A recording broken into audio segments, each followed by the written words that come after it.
గతంలో ఎన్టీ రామారావు గారు ముఖ్యమంత్రిగా ఉన్నప్పుడు ఇది రోడ్ వైడనింగ్ చేయడం జరిగింది. ఆ తర్వాత మరొకసారి కూడా జిహెచ్ఎంసీ పరిధిలో కూడా రోడ్ వైడనింగ్ చేయడం జరిగింది. కానీ అంబర్పేట చేనంబర్ చౌరస్తా దగ్గర శ్మశాన వాటికలు 2 సైడ్ల ఉండడంతో వాళ్ళు అంగీకరించని కారణంగా మొత్తం రోడ్ వైడనింగ్ అయింది తప్ప ఆ యొక్క శ్మశాన వాటిక దగ్గర రోడ్ వైడనింగ్ పూర్తి కాలేదు. గతంలో ఉన్నటువంటి టీఆర్ఎస్ ప్రభుత్వం కానీ ఈరోజు కాంగ్రెస్ పార్టీ ప్రభుత్వం కానీ దీన్ని పూర్తిగా సహకరించి ఇది వెంటనే పూర్తి చేయడం కోసము కృషి చేయాల్సినటువంటి అవసరం ఉంది.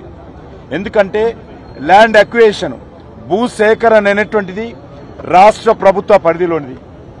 కాబట్టి రాష్ట్ర ప్రభుత్వం కొద్దిగా ముందుకొచ్చి ఇంకా 5 ఇబ్బందులు ఉన్నాయి. 5 స్థలాలలో ల్యాండ్ అక్విజిషన్ చేసి ఈ యొక్క రోడ్డు ఫ్రీ అండ్ ఫెయిర్ గా ఫ్లో వెళ్లే విధంగా సహకరించాల్సినటువంటి అవసరం ఉంది.